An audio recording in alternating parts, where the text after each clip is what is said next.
Južna Florida angažirala je 25 vrhunskih lovaca da uhvate i ubiju zmije. Od otrovnih zmija koje uništavaju ekosustave do kukaca koji upropaštavaju poljoprivrednike.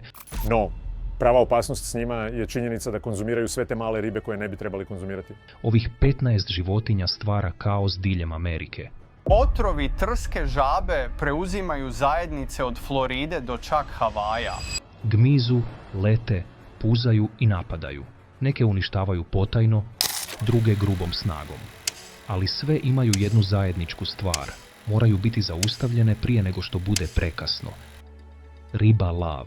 Prekrasni, ali smrtonosni osvajači oceana. Možda izgledaju kao podvodna kraljevska obitelj, elegantne pruge, lepršave peraje, ali ribe lav nisu nimalo nježne.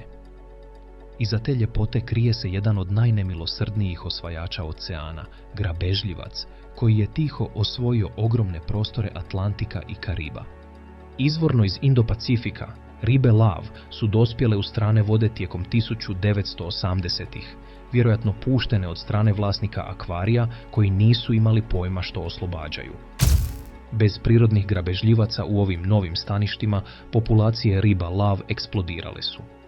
Jedan su učinkoviti, nemilosrdni lovci, sposobni uništiti desetke domaćih riba u jednom obroku. Još gore, jedna ženka može otpustiti do 2 milijuna jaja svake godine, potičući brzo i nezaustavljivo širenje. Dakle, kako zaustaviti grabežljivca, kojeg se čini da nijedno drugo stvorenje ne može izazvati? Odgovor je neočekivano ljudski. Jedemo ih. Zaštitnici prirode i kuhari udružili su snage kako bi ribu lav učinili ciljem na našim tanjurima, potičući ljude da ih love, kuhaju i konzumiraju. Neke obalne zajednice čak organiziraju natjecanja u lovu na ribu lav, gdje ronioci trče u hvatanju što većeg broja. Ali unatoč ovim kreativnim naporima, riba lav ne usporava. Koraljni grebeni ostaju pod prijetnjom, a ravnoteža cijelih ekosustava visi o koncu. Ova bitka je u tijeku, ali za sada osvajači još uvijek pobjeđuju. Divlje svinje. Bijesni veparovi. Misliš da su svinje samo ružičaste, bezopasne farme životinje? Razmisli ponovno. Divlje svinje su njihovi divlji, nabrijani rođaci, veći, zlobniji i nevjerojatno razorni. Teški do 181 kg, probijaju se kroz šume i poljoprivredno zemljište poput kugli za rušenje, ostavljajući kaos za sobom. Dakle, kako su ove zvijeri s kljovama završile ovdje? Rani europski doseljenici doveli su ih u Sjevernu Ameriku radi lova i uzgoja. Neki su pobjegli, drugi su pušteni na slobodu, s vremenom su se parili s domaćim svinjama, stvarajući ono što stručnjaci sada vaju super svinjama, jačim, pametnijim i mnogo teže kontroliranim nego bilo koji od njihovih predaka. Za farmere oni su živa noćna mora. Uništavaju usjeve, razaraju močvare i nanose nepopravljivu štetu poljoprivrednom zemljištu. Još gore, šire bolesti koje ugrožavaju stoku, kućne ljubimce i ljude. Ekonomski gubitak, milijarde i to rastu. Koji je plan za zaustavljanje? Lav. Na mjestima poput Teksasa to je postalo pravi kulturni događaj. Programi nagrada isplaćuju novac po ubojstvu, festivali slave lov, a neki lovci čak koriste helikoptere i termalne dalekozore za praćenje s zraka. Zamke su također dio borbe. Ogromni kavezi s mamcima mogu uhvatiti cijele grupe, zvane čopori, odjednom. Ali divlje svinje brzo uče. Mnoge sada nadmudruju zamke, čineći potpuno iskorjenjivanje gotovo nemogućim. Unatoč godinama truda, divlje svinje još uvijek dobivaju na terenu. Lov i postavljanje zamki pomažu, ali rat je daleko od završenog. Diljem Amerike, bitka protiv ovih nezaustavljivih uljeza nastavlja se, jedna od najžešćih borbi s divljim životinjama koja se događa danas. Divovski afrički puž, sluzavi uljez. Ako mislite da su vrtni puževi bezopasni mali gmizavci, razmislite ponovno. Divovski afrički puž je njihov monstruozni rođak. Ogroman, razoran i iskreno prilično odvratan. Narastući do 8 inča dugački, ovi uljezi imaju beskrajni apetit, proždirući sve, od povrća do kore drveća. Prvi put su se pojavili na Floridi i brzo postali noćna mora za poljoprivrednike. Ovi puževi uništavaju usjeve, ugrožavaju stotine biljnih vrsta i da stvar bude gora, nose parazita koji može uzrokovati meningitis kod ljudi. Bezopasni? Ni blizu. Pa kako se boriti protiv sporih sluzavih strojeva? Vjerovali ili ne, psi. Posebno obučeni psi njuskali pomažu inspektorima u pronalaženju puževa prateći njihove sluzave tragove. I to funkcionira. Neki od prvih pronađenih bili su veličine šake i skrivali se u dvorišnim vrtovima. Odgovor je ozbiljan. Postavljaju se karantenske zone, izdaju se javna upozorenja i četvrti se pretražuju za znakovima uljeza. To je igra skrivanja visokih uloga, gdje gubitak znači ugrožavanje ekosustava i javnog zdravlja. Dok su ovi napori pomogli usporiti njihovo širenje, prijetnja i dalje nadvija. Divovski afrički puž možda se kreće sporo, ali šteta koju uzrokuje kreće se brzo. U ovoj borbi svako oštro oko i oštar nos su važni. Zebra školjke, male, ali moćne smetnje. Jedan su sićušne, podmukle i nanose milijarde štete. Upoznajte zebra školjke, prugaste uljeze koji su pretvorili američka jezera i rijeke u svoj osobni bufet. Porijeklom iz istočne Europe, stigle su skrivene u vodi za balast teretnih brodova. Kada su dosegle velika jezera, eksplodirale su u broju, prijanjajući uz brodove, pristaništa, pa čak i žive stvorove, stvarajući potpunu ekološku i financijsku katastrofu. Njihov najveći zločin? Gladovanje. Zebra školjke filtriraju vodu tako agresivno da brišu plankton, temelj vodenog prehrambenog lanca, ostavljajući domaće ribe i druge vrste bez hrane. I nije samo priroda ta koja plaća cijenu, začepljuju cijevi, oštećuju infrastrukturu i koštaju milijarde u čišćenju. Borba počinje prevencijom. Brodari su sada dužni očistiti i isprazniti plovila prije ulaska u nove vode. Znanstvenici također testiraju ciljane bakterije koje ubijaju zebra školjke bez štete za ostale divlje životinje. Javne kampanje podsjećaju sve. Provjerite svoju opremu, svoje brodove i ne dajte ovim autostoperima besplatnu vožnju. Ali čak i uz sve to, zebra školjke nastavljaju svoje nemilosrdno širenje, dokazujući da neki od najrazornijih uljeza nisu ogromne zvijeri, već sićušni koje nikada ne vidiš da dolaze. Žabci trsne krastače, toksična prijetnja. Stvorenje tako otrovno da čak i lizanje može biti smrtonosno. Ovo je trsna krastača, jedan od najozloglašenijih osvajača Floride.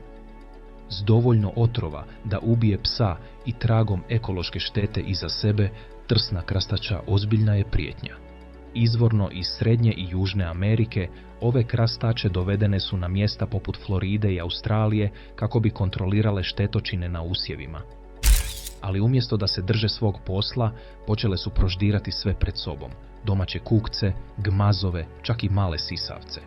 Njihova populacija eksplodirala je, a grabežljivci koji su ih pokušali pojesti često nisu preživjeli susret. Ono što čini trsne krastače posebno opasnima jest njihov obrambeni sustav. Iza njihovih glava nalaze se žlijezde koje ispuštaju mliječnu, vrlo toksičnu tvar kad su ugrožene. Dovoljno je jaka da hospitalizira ljude i ubije kućne ljubimce. U područjima gdje su se proširile, slučajevi otrovanih pasa postali su previše česti. Kako bi se borili protiv njih, zajednice na Floridi su se angažirale. Volonteri patroliraju četvrtima noću s baterijskim svjetiljkama, hvatajući krastače rukama kako bi smanjili njihov broj. Neka područja instalirala su posebne ograde kako bi ih spriječila u ulasku u osjetljiva staništa.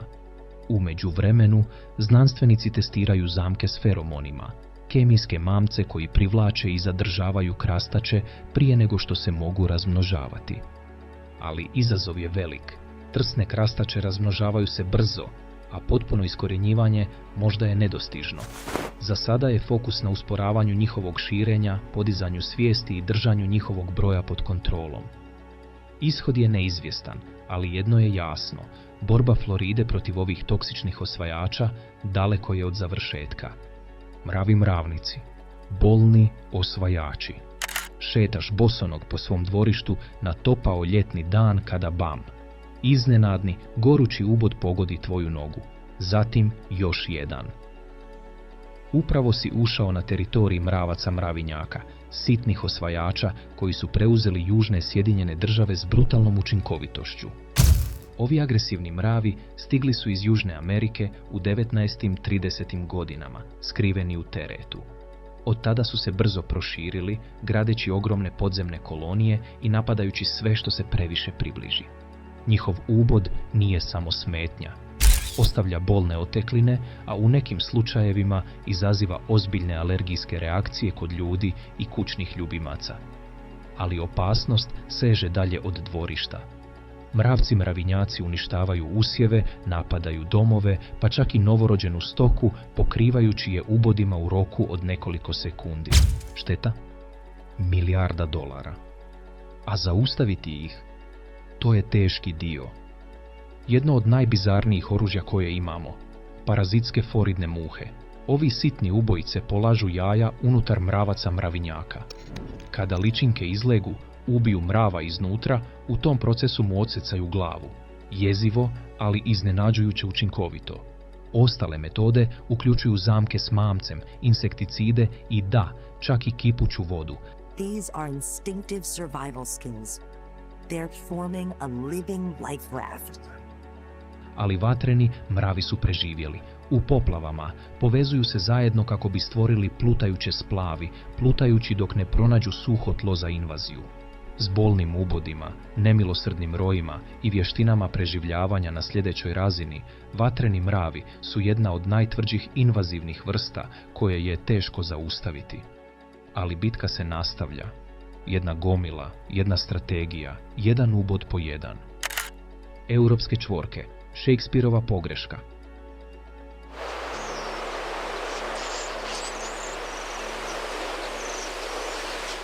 Ako nas je povijest išta naučila, to je ovo.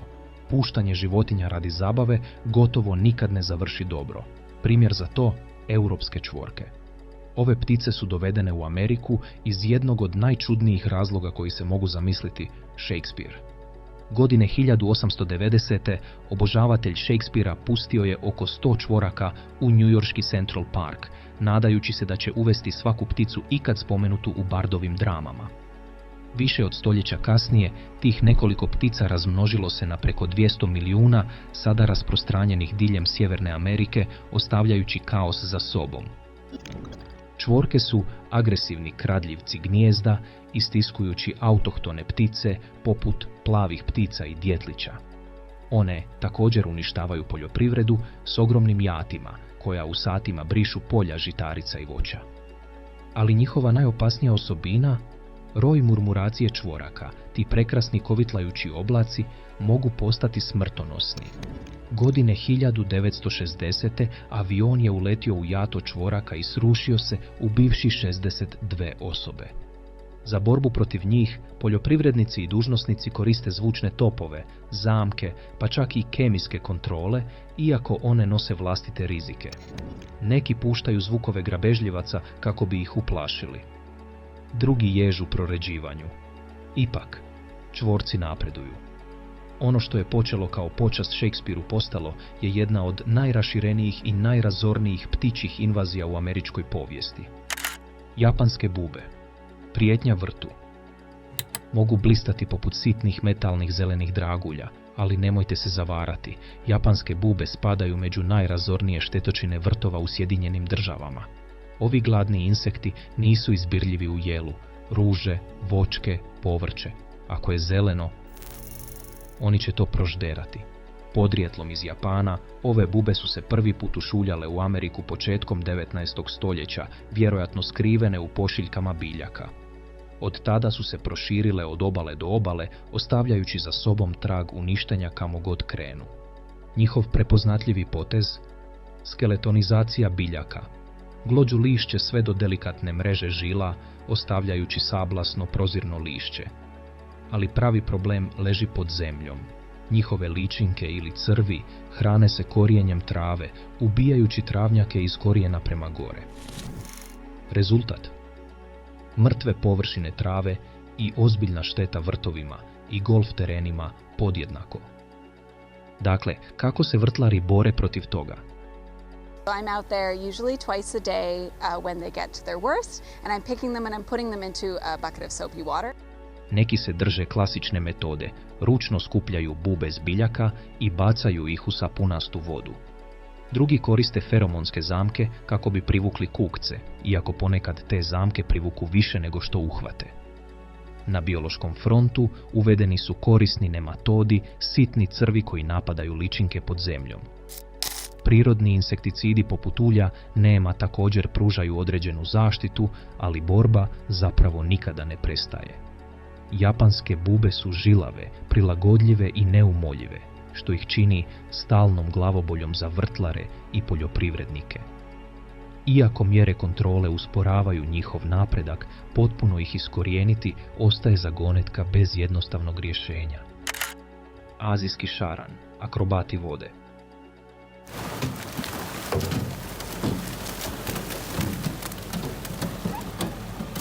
Plovite mirno niz tihu rijeku kada riba od 13 kg skoči u vaš čamac ili ravno u vaše lice. To je život u vodama zaraženim šaranima, zahvaljujući kaotičnom porastu azijskog šarana, najakrobatskijih osvajača Amerike. Prvobitno uvezeni sredinom 1970-ih kako bi kontrolirali alge na ribogojilištima i u postrojenjima za obradu otpadnih voda, ti šarani nisu ostali na mjestu.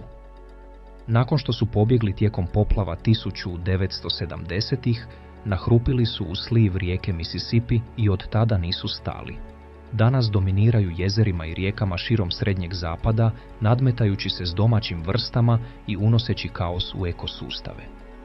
Njihov utjecaj razarajući. Azijski šarani proždiru plankton, životnu osnovu za domaće ribe, i razmnožavaju se nevjerojatnom brzinom. Jedna ženka može položiti do 1.000.000 jajašaca godišnje. Pomnožite to s 1000 i dobit ćete invaziju koja spiralno izmiče kontroli. Ali ono što stvarno privlači naslove jest njihovo bizarno ponašanje.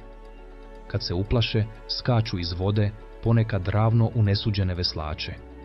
I ne govorimo o malim ribama. Neke teže koliko i veliki pas. Ljudi su zadobili slomljene kosti i potrese mozga samo zbog iznenadnog napada šarana. Dakle, kako ih zaustaviti? Jedna visokotehnološka obrana su električne barijere, podvodne zone šoka dizajnirane da spriječe šarane u napredovanju. Drugi alati uključuju zavjese od mjehurića i zvučne odvraćače, sve dio očajničkog pothvata da ih se spriječi u invaziji na velika jezera. Ako uspiju, šteta za ribarsku industriju vrijednu više milijardi dolara mogla bi biti nepovratna. Sat otkucava, a borba je u tijeku. Znanstvenici, konzervatori i inženjeri utrkuju se kako bi nadmudrili jednu od najagresivnijih invazija riba koje je Amerika ikada vidjela. Kudzu, botaničko čudovište. Our Pepper Baker spoke with a woman whose entire backyard is under attack by an invasive species called kudzu. Probudiš se i vidiš da su tvoja kuća, automobil, čak i tvoj poštanski sandučić zatrpani gustim zelenim lozama. Zvuči kao znanstveno fantastična noćna mora, ali u jugoistočnim Sjedinjenim Državama to je svakodnevna stvarnost. Krivac, kudzu, biljka koja jednostavno ne odustaje. Prvobitno donesena iz Japana krajem 18. stoljeća kako bi zaustavila eroziju tla, kudzu su farmeri dočekali s dobrodošlicom. Isprva je djelovalo, ali onda je krenulo, doslovno. Ova loza može narasti do 1 stope dnevno, prekrivajući šume, zgrade i dalekovode morem zelenila. Guši sve na svom putu, pretvarajući živopisne krajolike u zarasle pustoši. Što ga čini tako teškim za uništiti? Njegovi korijeni. Kudzu skladišti ogromnu energiju pod zemljom, omogućujući mu da preživi godinama, čak i nakon što je posječen. Herbicidi mogu pomoći, ali zahtijevaju stalnu ponovnu primjenu, što ih čini skupima i ekološki rizičnima. Upoznajte neočekivanog heroja. Koze. Ove strojeve za proždiranje biljaka iznenađujuće su učinkovite u suzbijanju kudzu biljke. Mogu doseći neravan teren gdje strojevi ne mogu proći, dok istovremeno gnoje zemlju dok pasu.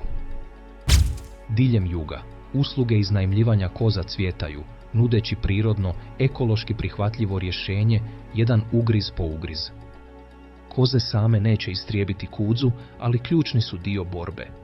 To je bitka korijena, zuba i odlučnosti i dok loza možda bude neumoljiva, takvi su i ljudi i životinje koji se bore protiv nje. Burmanski piton gmizava prijetnja. This is the Burmese python. And this snake is about 12 feet long. Duboko u močvarama Floride Everglades, tihi grabežljivac kreće se kroz močvaru. Dug preko 7 metara, dovoljno snažan da proguta aligatora cijelog. Ovo je burmanski piton, ogromni uljez koji je zauzeo jedan od najosjetljivijih ekosustava Amerike. Ove zmije nisu došle slučajno. Nekada držane kao egzotični kućni ljubimci, mnoge su puštene ili su pobjegle kada su vlasnici shvatili da imaju sustanara koji može pojesti obiteljskog psa. Topli, močvarni Everglades pružili su im savršen dom i one su se razmnožile. Sada deseci tisuća pustoše lanac prehrane, proždirući sve od jelena i rakuna do ptica i risova. Bez prirodnih grabežljivaca brzo su se množile, gurajući autohtone vrste prema izumiranju. Dakle, kako se boriti protiv vršnog grabežljivca bez straha?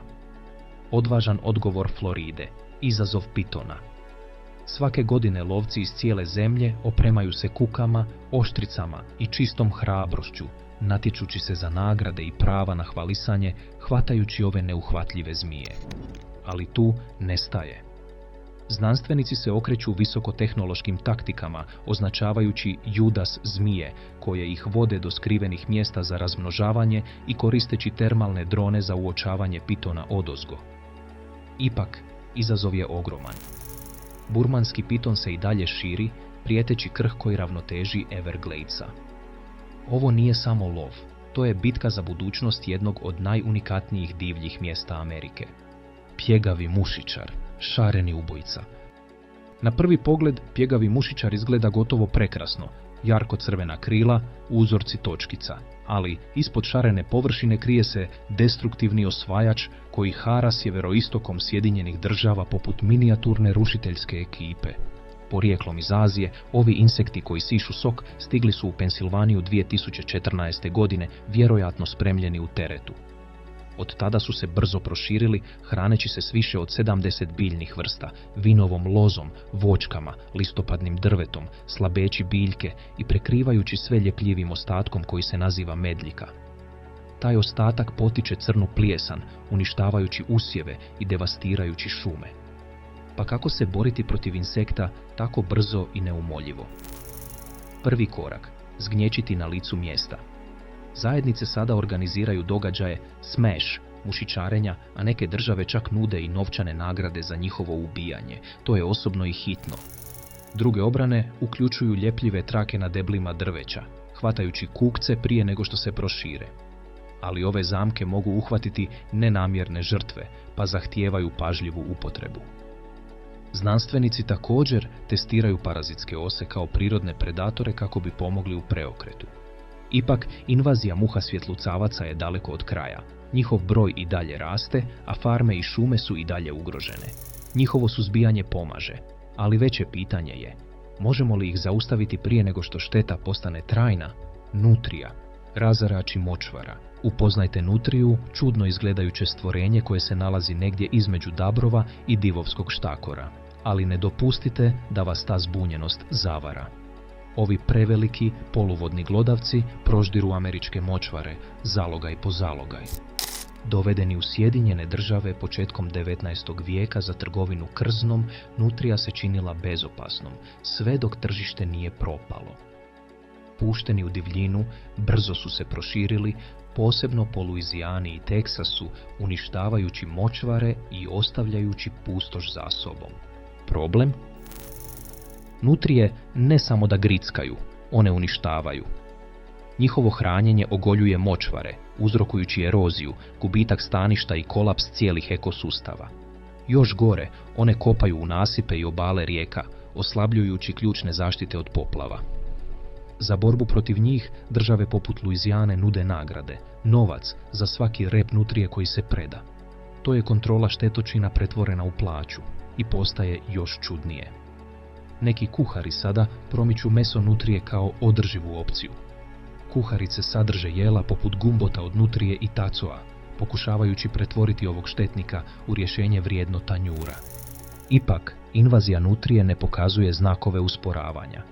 Potpuno iskorjenjivanje možda je izvan dosega, ali s lovcima, postavljačima zamki i nekoliko avanturističkih kuhara, bitka za močvare Amerike još nije gotova. Sjeverna zmijoglava riba, riba koja hoda. Pecate na svom omiljenom jezeru kada odjednom izvlačite nešto što tu ne pripada. Dugačka je, oštrih zuba i može disati zrak i puzati po kopnu. Ovo nije čudovište iz horor filma.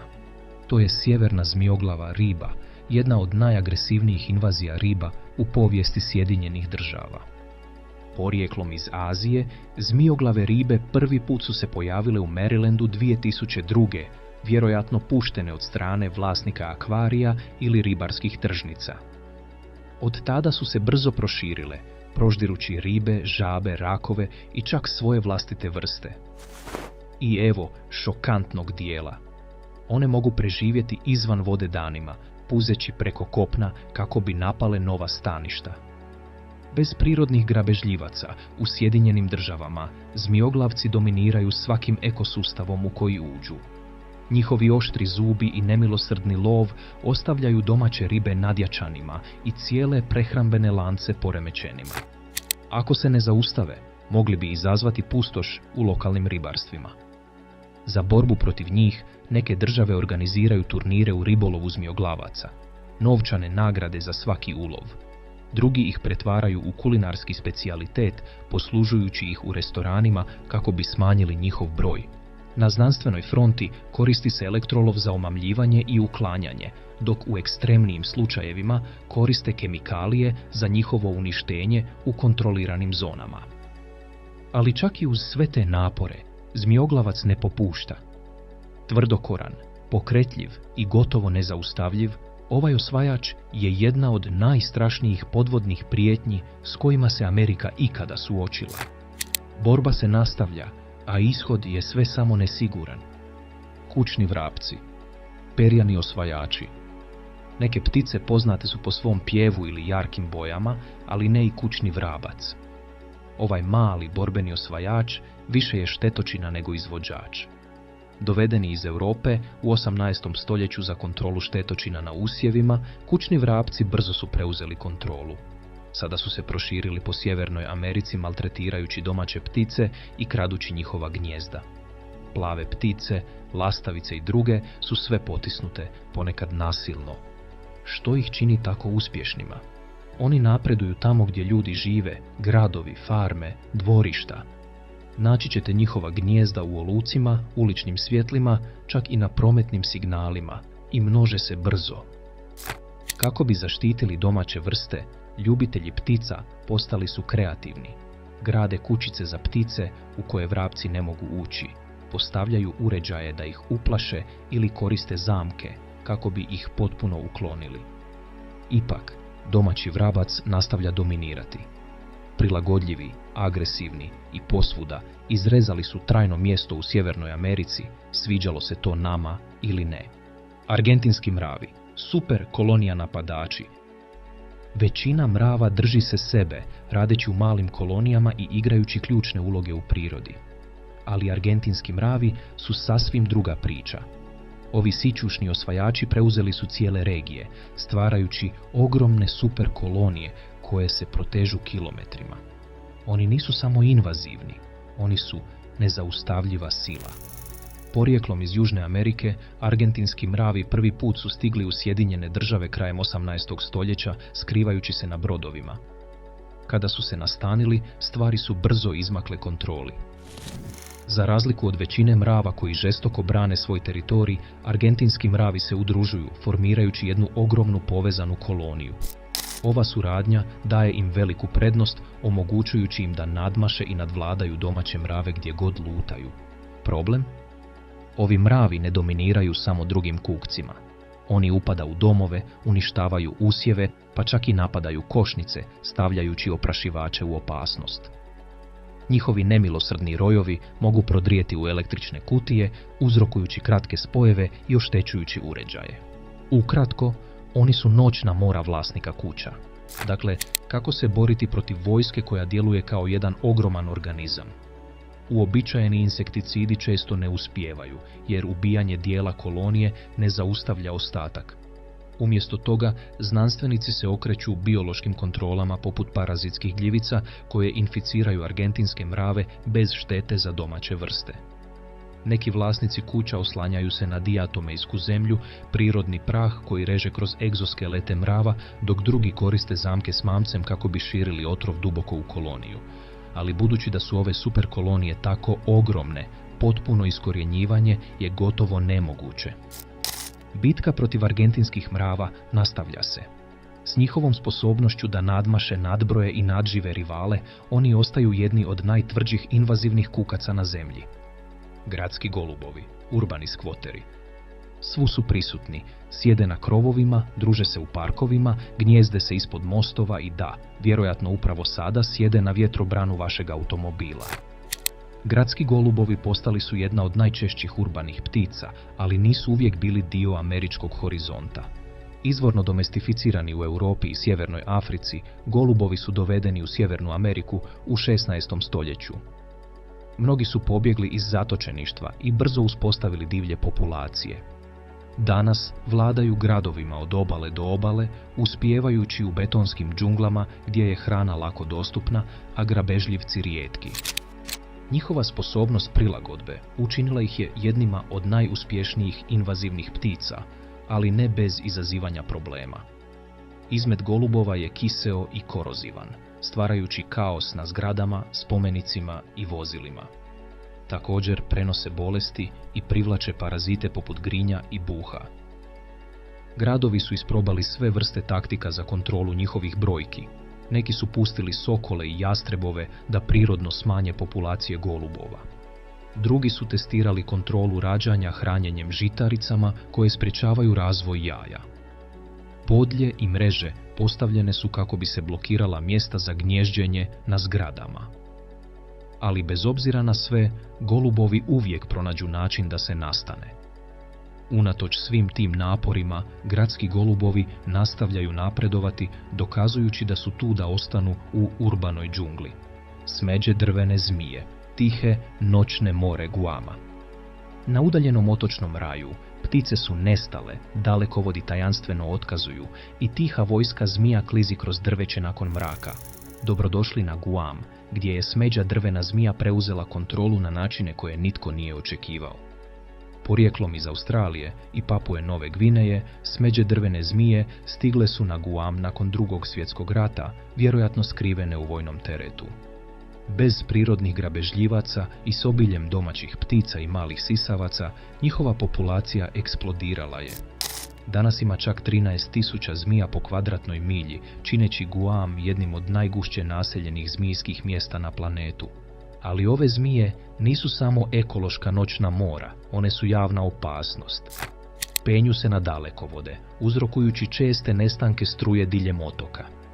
Čak se ušuljavaju u domove, grizu nesuđene stanovnike i love kućne ljubimce. Budući da su otrovne, predstavljaju stvarnu prijetnju djeci i malim životinjama. Pa kako se boriti protiv otoka preplavljenog zmijama? Guam je isprobao sve, od postavljanja zamki do lova, ali jedno od najčudnijih rješenja je bacanje otrovanih miševa iz zraka u džunglu. Točno tako, mali padobrani dostavljaju miševe začinjene acetaminofenom, kemikalijom bezopasnom za većinu životinja, ali smrtonosnom za zmije. Ova taktika pomogla je smanjiti njihov broj, ali ih potpuno iskorijeniti ostaje gotovo nemoguće. Smeđa zmija stablo devastirala je ekosustav Guama, a dužnosnici neprestano rade kako bi ih spriječili da se prošire na druge pacifičke otoke. Ako se to dogodi, moglo bi značiti katastrofu za još više autohtone divlje životinje.